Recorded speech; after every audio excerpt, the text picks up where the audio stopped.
One, two, three. Good evening, ladies and gentlemen.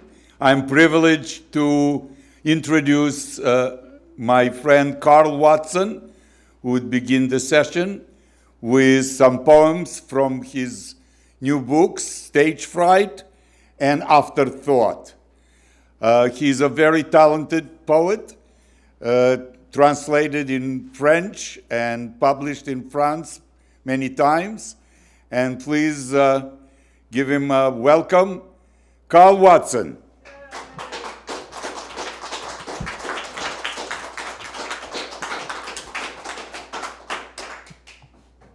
Hello. I'm going to read some poems from different books, so I'll be switching back and forth. This is from Stage Fright. This has to do a little bit with the barn I am renovating out in Fleischmann's. It's called Alcohol and Power Saws. I think the guy's name was Jim, but maybe it was Steve or Dave, who was helping out for a few days. Anyway, he'd gone down to the gas station for breakfast sandwiches before we'd start work that morning on the rotted top plate above the entrance. He came back with 3 egg and cheese numbers on Kaiser rolls and a 6-pack. It was 10 a.m., so I guess it was time by his clock. They were dark and sweet, good breakfast beers, he said, full-bodied and nutritious. So we ate our sandwiches, drank our beers, got out the shaky ladders and fired up the power saws for the day. Chop saws, chainsaws, hog-nosed Milwaukees. The sky was a clear watercolor blue. The motors howled and the September air smelled of sawdust with notes of gasoline, machine oil, and burnt lumber. The radio played too, classic rock, and loud, so no one for miles around would hear the screams if there was an accident. And then when the noon whistle blew at the firehouse, we made another run to the store for a 12-pack, a few bags of chips, a fistful of Slim Jims and jerky. It was a glorious afternoon, laughing under that autumn sun, with no thought given to death, taxes, or the fragile constructions of our days to come. This next poem takes place in the same town. Yeah, you don't have to clap. This one is called Twins. There's these 2 twins that live in town. Right-wing geezers in rocking chairs form bookends to the main drag of this town, guardians after economic flight, sentinels over rural desertion. The streets of this has-been village are unremarked and little used, and if you do see someone, they often look disturbed or confused to find themselves caught in a tossed-out Twilight Zone episode. The signpost up ahead was stolen years ago. Mothers push carriages quickly, frightened by what their children might become if they stay here. But the change is said to be possible. Metamorphosis can and does occur. Tales are told at the gas pumps and coffee counters down the road of the rabbi that passed as a bear, and the bear that posed as a black fire bush, and that upright citizen of Main Street. What happened after they dug up his yard?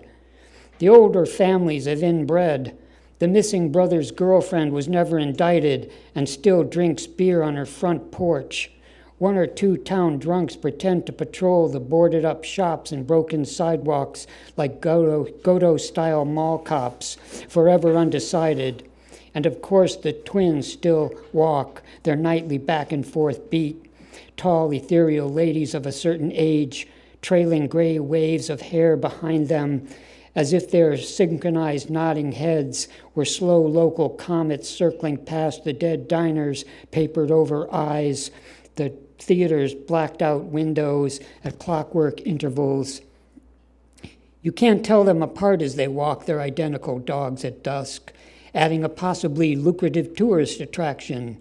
Think Arbus, Mayor, or Meat Yard. I'm at odds with myself when I see them and vacillate between affection and fear, ecstasy, regret, fight or flight. But all the choices seem equal here, in this forlorn place cut loose and alone, like a flat earth platter or a gray plate of leftover bones of businesses and homes drifting through indifferent space and searching for a civilization to save it. Okay, now moving on. Thanks, that's all right. This one's called, Do You Have a Plan? Do you have a plan? The nurses always ask as they take my vitals and read down the required checklist during intake. I know what she means, but I pretend for a minute. I could say, yeah, I want to buy a house in the south of France, something with a water mill. I'd like to take a trip to Buenos Aires, too, and I've never been to the Caribbean. Maybe it's time for some sun and fun. All these are plans, after all, and good ones, but they don't answer the question the nurse is asking. I'd like to tell her, yes, it's true, I have many plans. A, B, C, and on and on. Many are extremely involved. I'm talking shovels, firearms, ropes, and small bottles. After all, I've been working this vein for years, and lately I've had a lot of free time to tweak the details, make it seem real or at least possible. So yeah, I could tell her about my plans, but it would take hours to do justice, more time than either of us are allowed under current healthcare guidelines. And besides, I don't want to ride that ambulance today. I have a Trader Joe's frozen entree waiting, so I just say no plans right now. But she's already checked that box and moved on, and for that, we're both a little relieved. All right. This one's called It Takes a Train to Cry. It used to be that a train was something I was always running to catch. It was going somewhere, and I wasn't on it. I was the hobo trying to reach that empty boxcar to the future.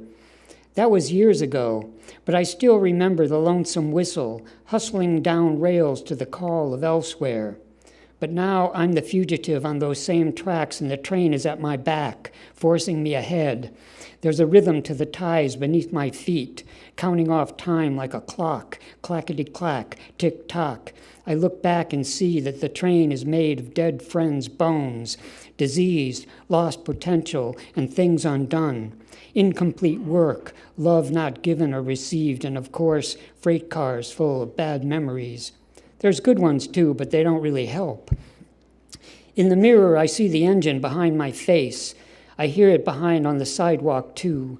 The conductor is a whispering double, a sadist clown in a railroad cap and coveralls, and the Boilermaker is some kind of John Henry wannabe on the wrong side of my desire.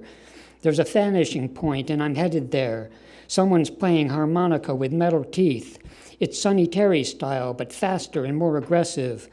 The music means something different than it did in youth, so I think of Einstein and relativity and take some comfort in the fact that if I can just exist at the same speed as the train, it will stop and I'll catch my breath. But that thought doesn't change anything because I'd still be moving. Even sitting in a chair reading a book about the special theory of relativity, the electrons in my reading brain are going 270 miles per hour. My entire skin is remade every 27 days, and I'm a fresh whole construct every 7 seasons. Neutrinos pierce my flesh, 100 billion per second. Everything is whirling, churning inside. My body is just a collection of storms. On top of that, I'm traveling 2 million miles per hour through the universe just by doing nothing.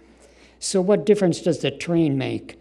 Whether I'm on it or watching or running, I could actually shatter into subatomic mist at a stroke. In a matter of time, I'll be one with it all anyway. Might as well get up and enjoy this doom-bound race. But first, I've got to find my damn shoes. All right, thank you.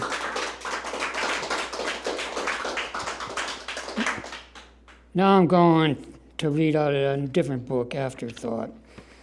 The first 2 poems will be about my friend Therese. Pickup truck. The truck was no fixed location, but a beast of passage. Low-slung, underpowered, a driveway clothes rack, a starship and four-cylinder Conestoga wagon for a shrunken America in which we rode from Route 28 to 87 to elsewhere, Baltimore to the Adirondacks, New Jersey to New Kingston, and on we drove to the dumps of Delaware County, past the Roxbury Rapids, waterfalls of Catskill Xanadu's, past endless yard sales of the mortgage dispossessed, through the boarded-up streets of bypassed America.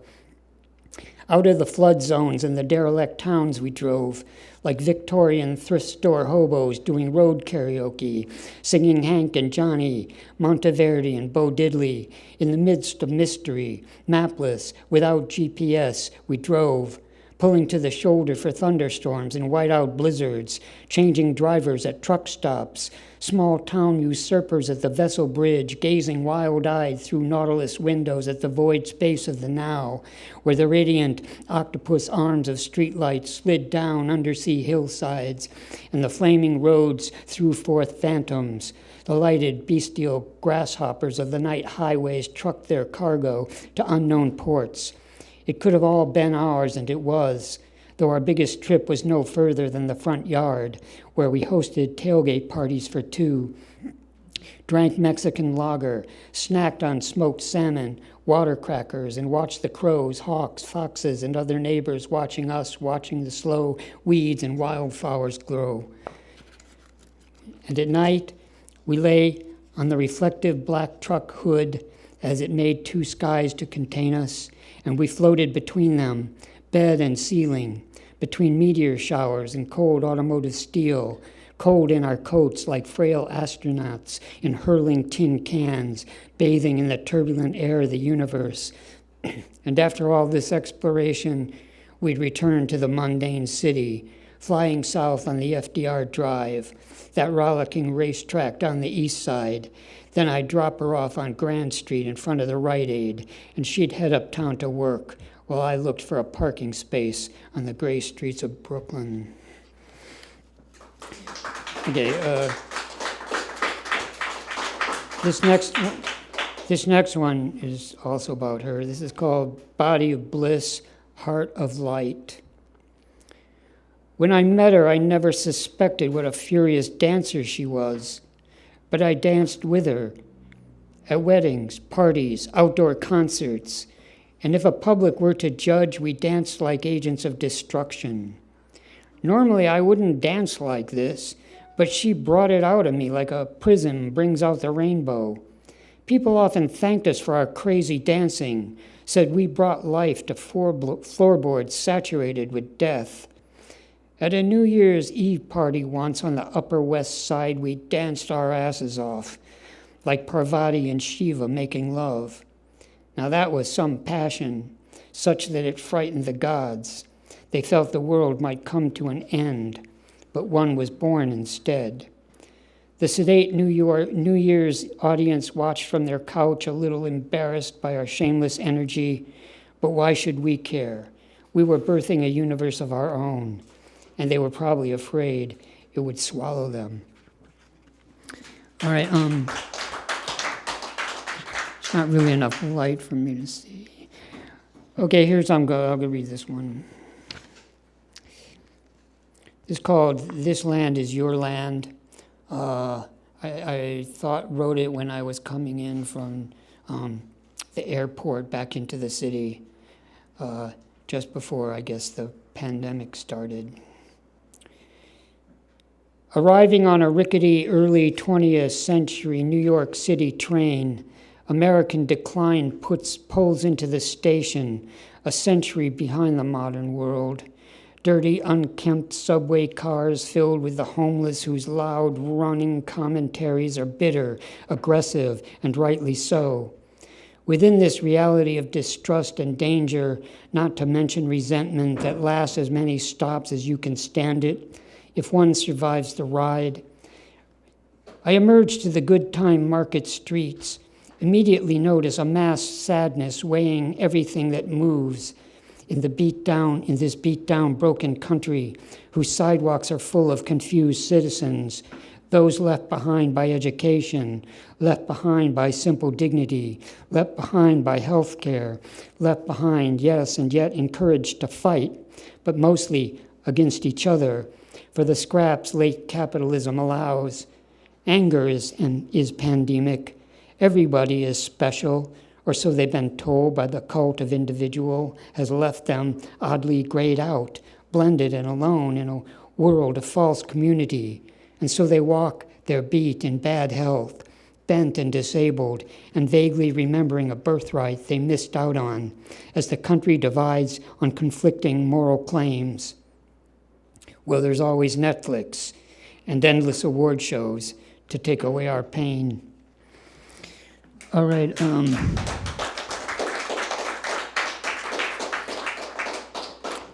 And then I'll read one more in this book, and then I'll read some other thing. This is called The Indifferent Witness. Beneath the lotus petals of an illusory surface that hides origins from further ambitions, forgotten species given to extinction still exist, like the crusty, ill-humored coelacanth suspended with its beard of broken hooks, do many sad Ahabs come and gone. Just another stand-in for the indifferent witnesses who cannot hear the warming wind sing through the desiccated cages of has-been concepts, dotting the bone hunter's plain, where paleontologists shed watercolor tears for the futility of their discipline. So many indifferent witnesses survive who cannot hear the pounding war hooves across the battlefields and bombed-out streets, or breathe the toxins of the turpentine camps, or feel the coal dust clouding the miners' lungs, or hear the circuit weavers laugh as they wire death forward in commerce. So many indifferent witnesses living without passion, who cannot know the seductive sense of once clean bed linens distressed and left to air their stains, nor can they imagine the red-muscled machine of tendons, nerves that glorify this landscape, nor can they understand the word threads waving with false promises.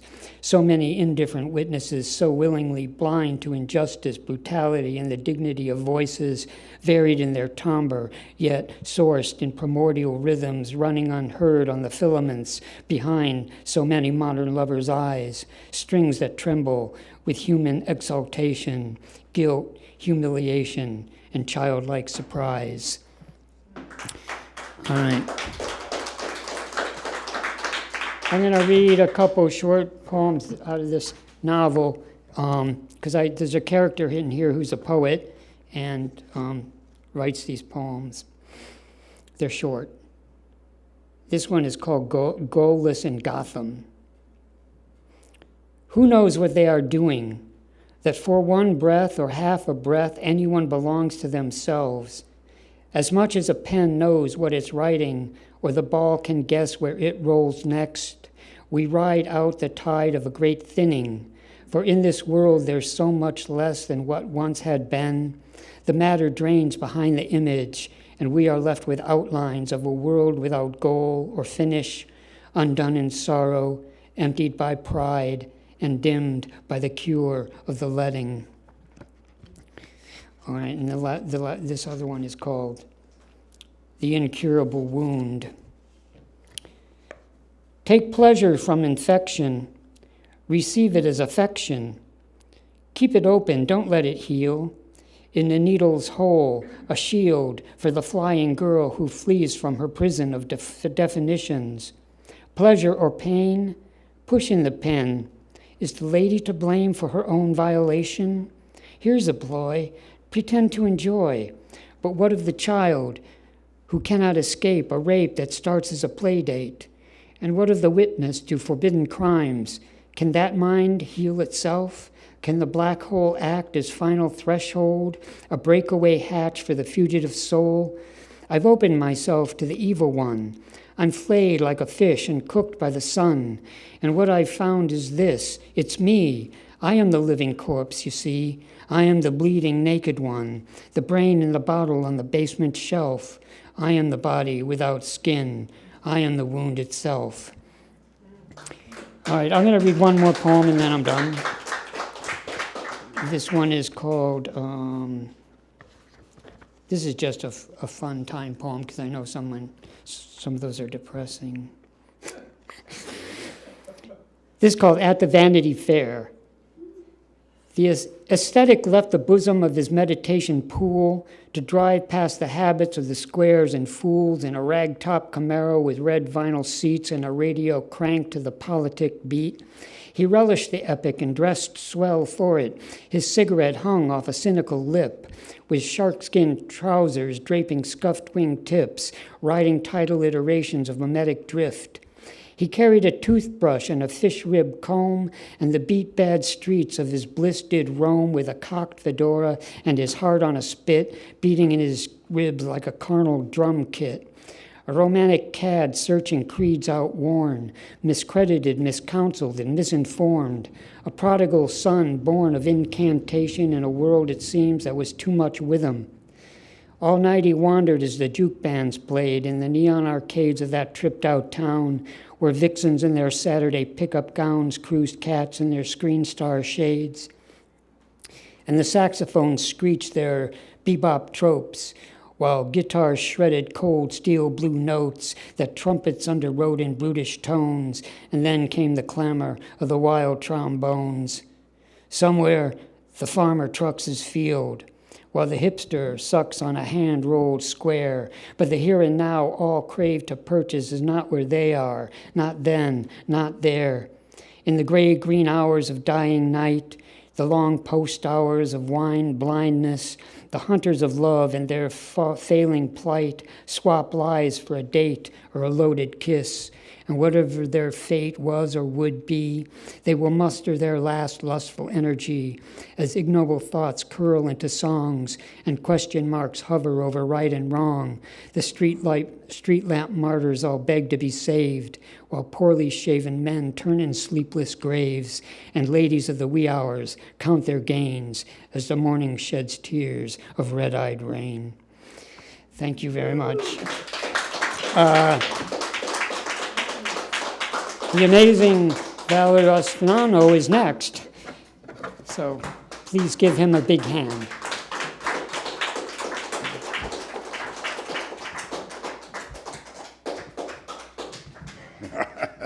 Thank you, Carl. Thank you.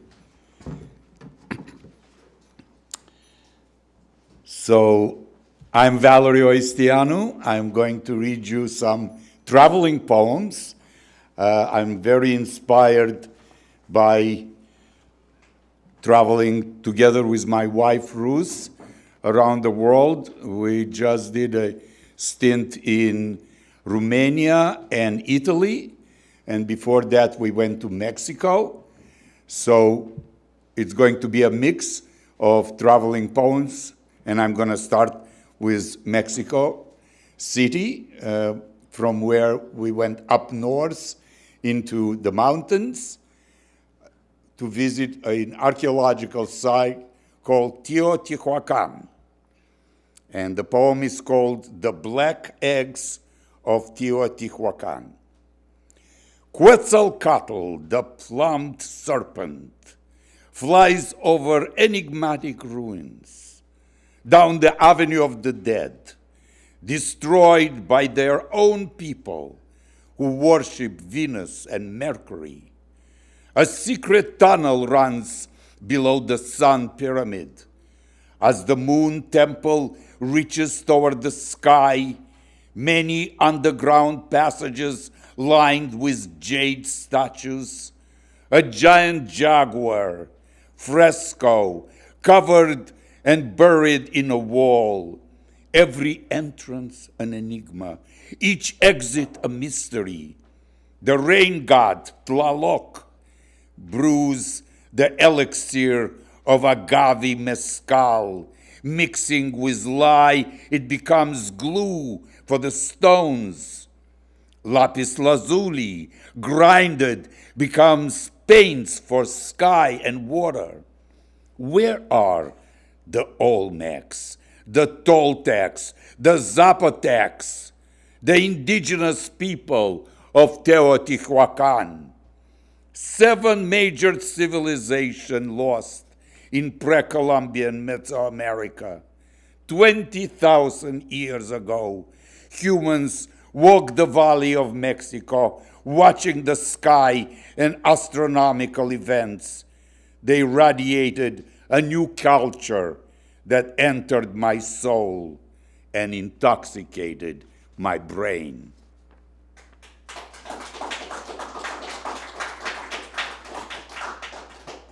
From there, we traveled down to Oaxaca, and at the bottom of Oaxaca State, the land meets the Pacific Ocean. And there is a beautiful beach there called Zacatela. So this is a poem about the beach on Brisas de Zacatela. Waves biting the shores, the rocks, and the sand next to palm trees.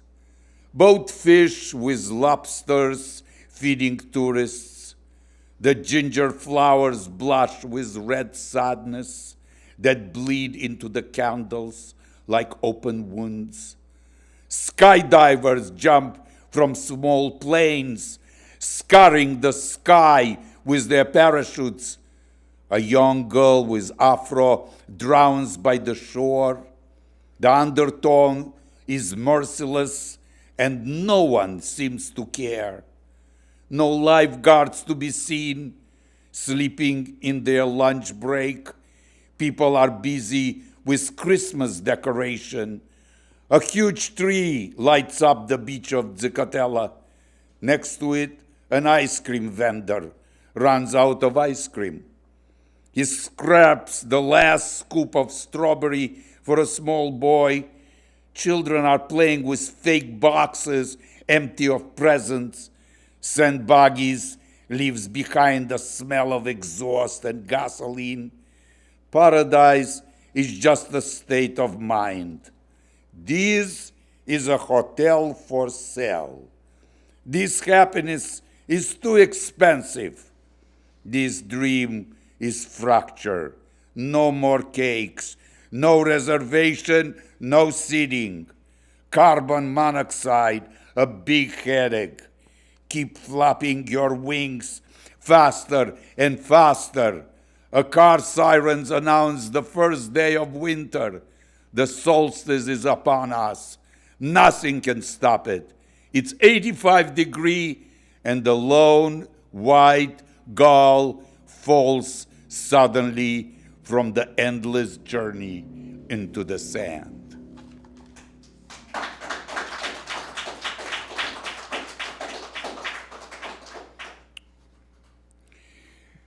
Another trip that we took was to Italy, and the first stop was in Milan.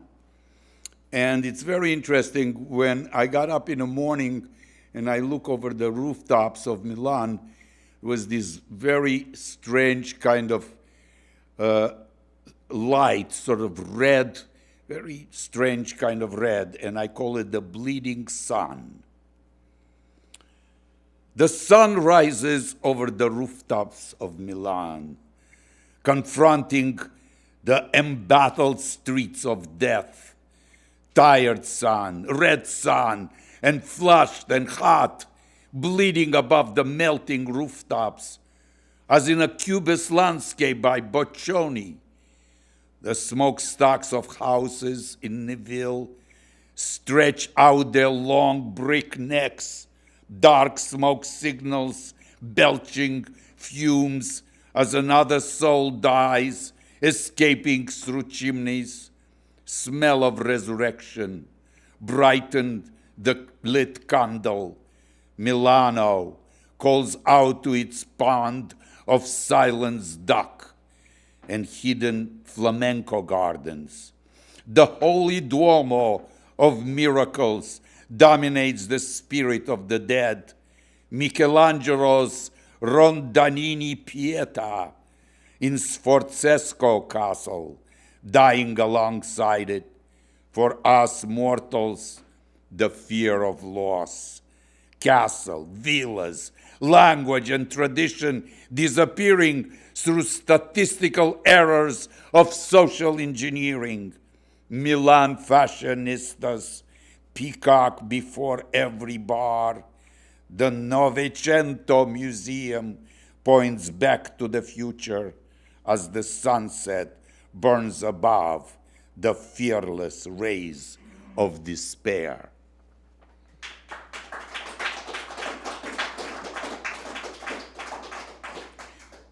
And of course, I had to write something about Milan by night. These poems are from my new book called Here, There, and Nowhere, that it's coming out in Spuiten Duivel Press. Milan by night. Dark streets full of cars that never stop, moving at a brisk pace, hissing through intersection.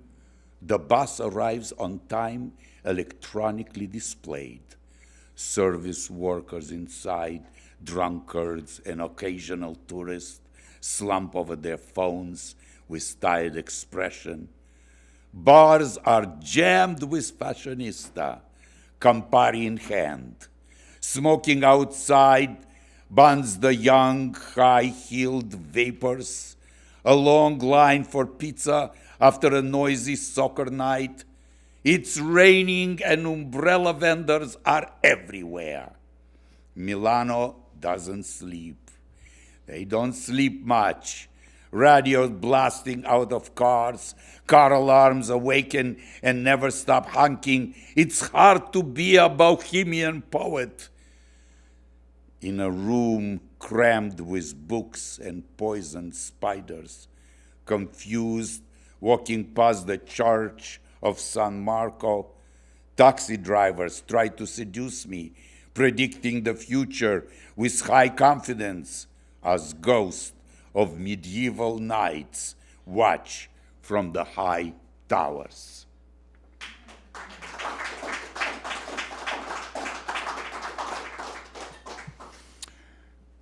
And here is a poem about Woodstock, where I have been seasoning for the past 4 years. And this one is called Of Waterholes and Waterfalls. Swimming alone in a late afternoon, I hear the waters of a spring by my side, a rustling of leaves, nuts falling to the ground, the enigmatic songs of an invisible sunset projecting calmness into the distance, and the quarrelsome chorus of birds larger than hallucination. I left all my clothes in Romania, walking naked through streams on stilts, followed by a giant frog and a Catskill cougar. They all have to swim through the river. Chipmunks are busy and out of burrows. Dry branches fall off an old tree, crashing through windows after a deluge of rain, noises, restless crickets, or zombie cicadas. I'm painting the 1939 creek cottage, surrounded by old trees and visiting deers. A high flying eagle barely visible against the clouds. Weird stock air is moist with trespasses in a paradise of Glasgow Turnpike, a neglected sanctuary full of green. Tired tree trunks sleep where they have fallen. The small stream is a tributary to Esopus Creek, running, snaking between the rocks, forming an alphabet at Catskill Witches, sending a surprise letter to Oscar Wilde from Walt Whitman with coffee, liquidity spilling into my brain, the bird song lost, that loving feeling.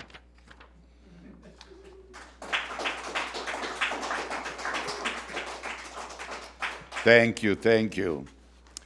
And I'm going to continue with a poem that I published in an anthology called Maintenant.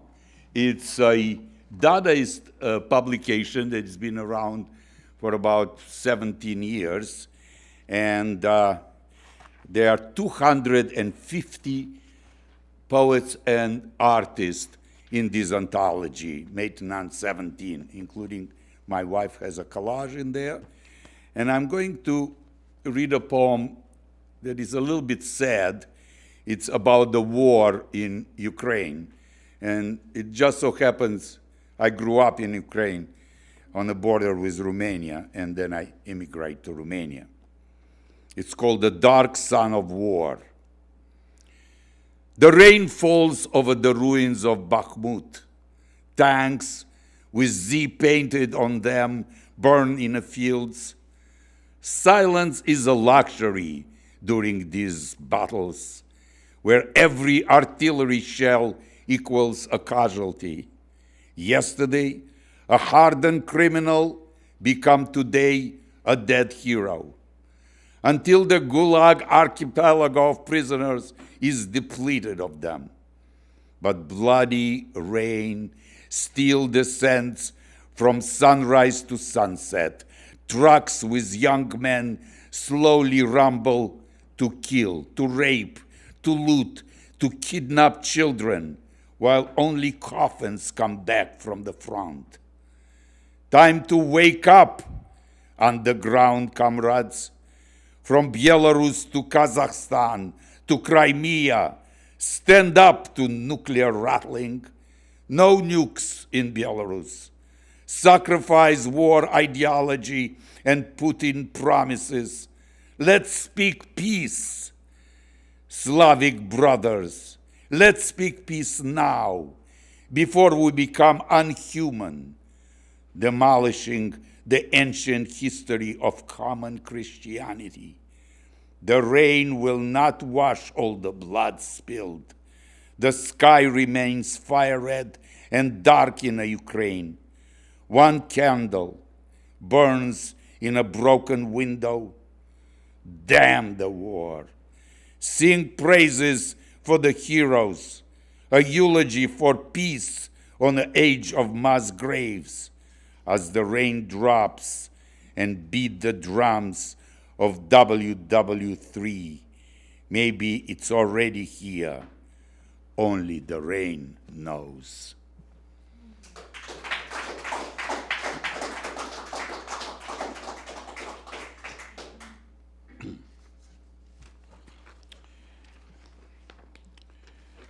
So I'm going to read from my book, my new old book, In a Blink of a Third Eye.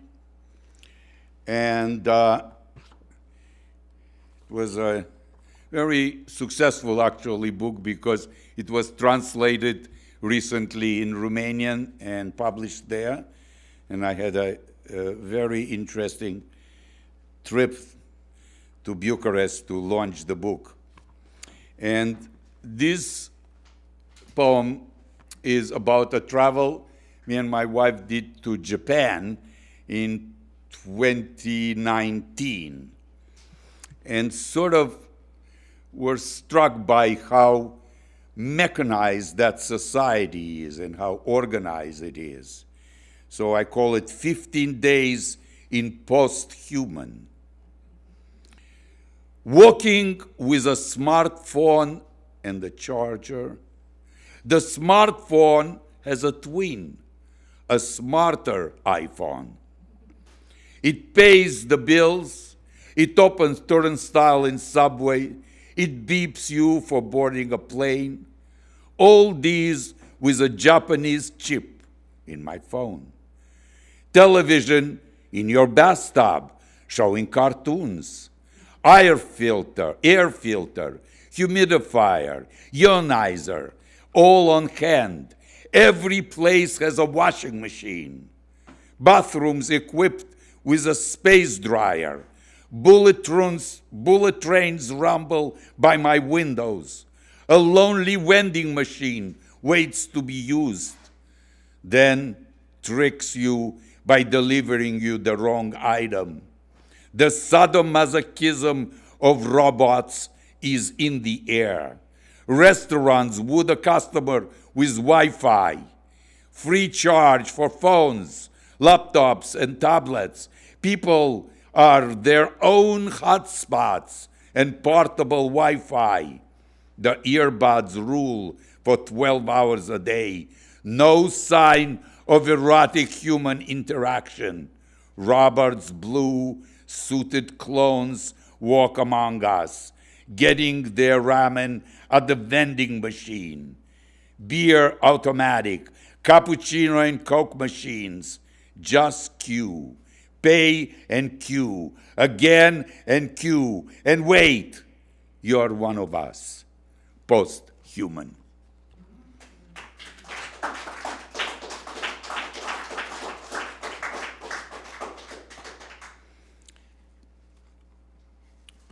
And here's a poem, an older poem about Bucharest. It's a strange place, and this one is called Bucharest Forever. Capital of Absurdistania, March. Voices splatter on the snow, twisted in a pretzel. Streets full of ghosts at night, protesters and ambulances, while a poet talks in a strange language to a frozen audience. Memory of rock and roll back in a future, in a basement of unhappiness. A lonely figure bundled, suspended in the air, whistling wind in a form of hand on a white sand, leaving secret messages in a pedestrian passages. Bloody tears slide from stones, windows melt in a blue slush, spider birds nesting on top of the church. Then, this year, each day in May, there is a different bird at my mom's window. She tells me the names I have forgotten, sick and almost poisoned with meds. Valery, in a basement at Green Hours, reads Anarchy for a Rainy Day in Romanian. Mircea Florian accompanies on a Mounts Lira. A night of conversation and autographs with Doru Rocker Ionescu. Outstretched in my memory, a new book winks at me. Another one beacons like bubbles of oxygen underwater.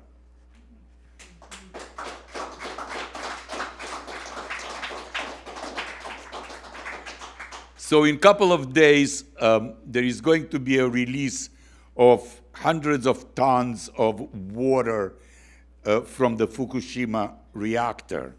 And everybody is very jittery about this, especially South Koreans and Japan people and, of course, everybody around them.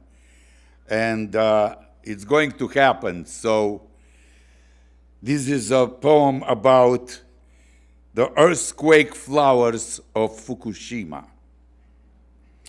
They whisper from behind the stones. Their roots embrace the peaks and cracks, waiting for the raindrops to hurt them. But the earthquake flowers does not die. Helplessly groaning and moaning, covered with a blanket of dust, only lightning uncovers colors. The bleeding petals push the soil, embracing the radioactive landscape. In hidden crevices, elusive perfumes bloom, a deeper wound in a meltdown cave. The days, hours, and minutes unknown to the clock, to the calendar, in the memory. By the time the sun scans the top of the trees, the rain of deadly flowers strikes. The twister lifts the broken roofs, spins purple moon and elongated clouds, stringing together the unidentifiable birds leathery lizard swarm the shrines, nuclear gutter birds in green heaven spin like a Ouija board, out of control. Arid lead petals cover a bleak landscape. Wildflower bursts and bubbles into the sky.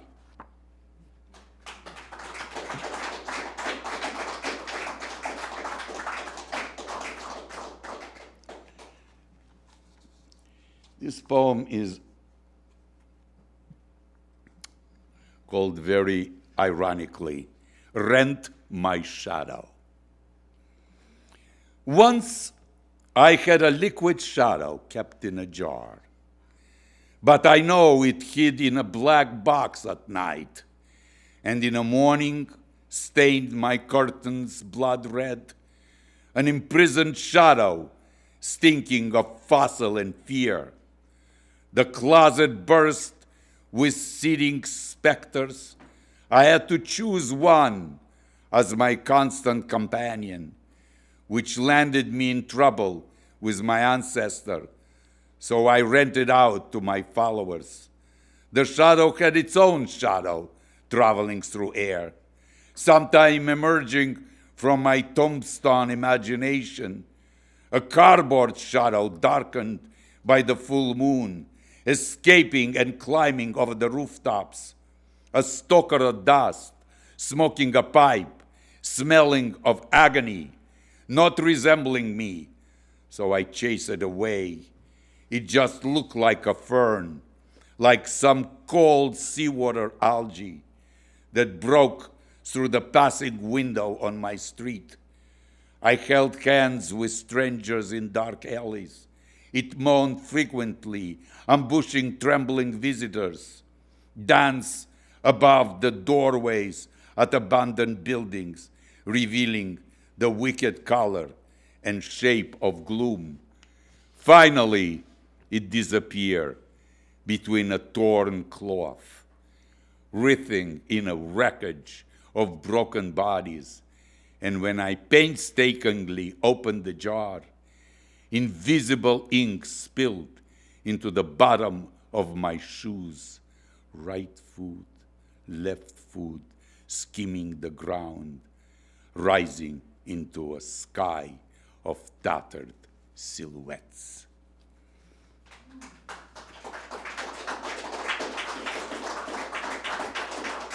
And this was a poem written in Manhattan. But now I'm going back to Mexico, and this one is called Dolphins Are Jumping for Free. We chase blackbirds in the morning. We avoid the iguana in the afternoon. The pigeons cooing all through the day. Ants invading the room through the front door. There is no quiet place in Puerto Escondido. Day market, night market, young men hawking souvenirs under the scorching sun. Buy the hammock, buy the necklace, spend your pesos till the end. The ATM machines are out of order, but for sure you have dollars or a credit card. We'll take it. Just purchase anything. A glowing t-shirt with a psychedelic jaguar, a hat with a gecko patch, a bag of organic coffee, a wooden spoon, a ceramic turtle, anything. A bottle of mezcal, please. No bargaining. It's all under Sinaloa cartel control. Fixed price. A fixed price for a massage or a hand-woven outfit. Only the dolphins are still jumping for free.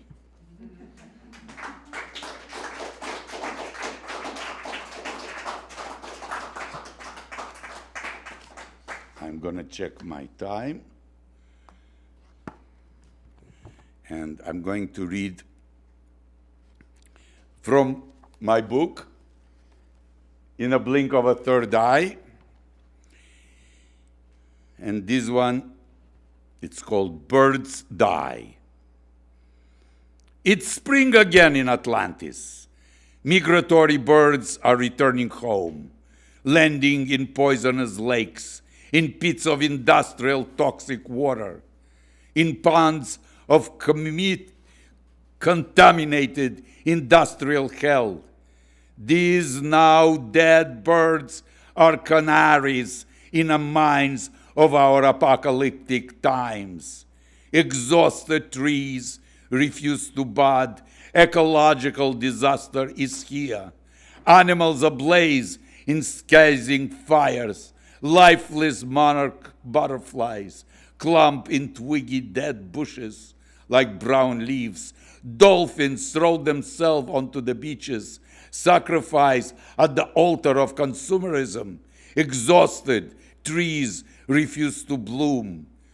Emptiness blooms the path for humans breathing their final breath while surviving kamikaze poet in overdrive fights an unending war against himself. In endless verses, words without meaning, indescribable altered states of soul and mind, unveiling revelation of saturated evil, necrotizing our brains and empathy. We need to know, will nature be able to reincarnate one last time?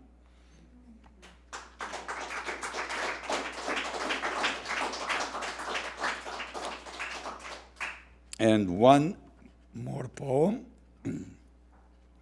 about Morocco.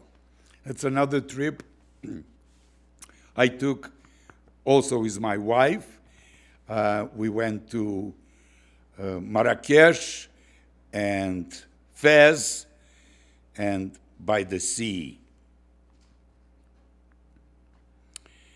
Woman of Morocco. Invisible phantomatic burqas with eyes, eyebrows like a bird's dark wings, scarf-clad Berber women busy with children, at Riyadh, smiles of French-educated women's managers, and the team of female servants appropriately outfit. At Café Tivoli in Fez, a singer with insect-like eyelashes. You want a camel burger and a Coke? Simpatico waitresses laugh in downtown Medina. So many jewelry stores laden with antiques, artisanal ethnic stores run by women, rugs, pottery. Street figures in hijab seated on donkeys, mouths twisted in a suppressed, endless despair. Country girls with big feet grinding organ nuts into oil. Full burqas mamas in bazaar sell useless souvenirs, running away from photo-obsessed tourists. Men in cafes watch the alley female shadows. Morning drive by, the river girls wash their scarves, harvesting olives in a withered fields, cooking. They are taking the shape of a tagine pot. Sad songs of dead daughters, sister, lovers, brides at 13 in photos, sitting beside an old man. Where are those who pray out of sight? The lightning rods of the 2011 Arab Revolution, mysterious, elusive women of Morocco.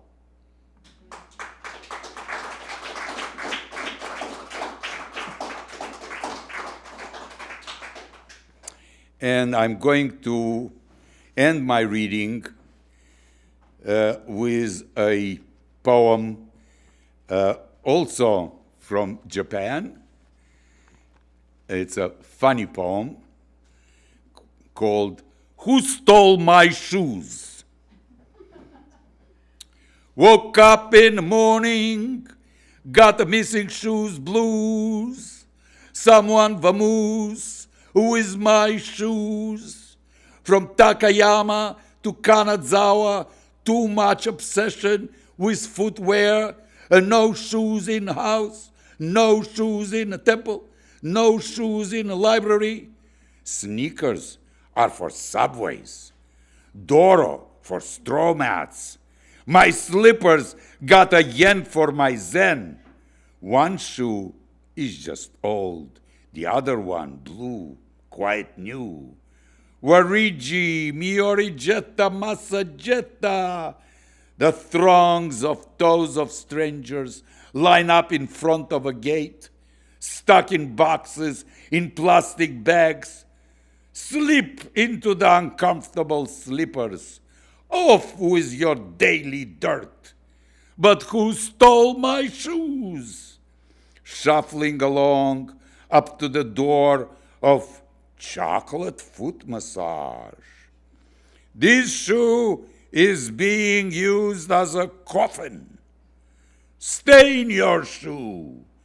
Stay in your queue. In Zori Stromat slippers, they're waiting for you. Tengu Jetta, devil's footwear. Okobi Jetta for geishas. But where are the warajis? My magic slippers are gone.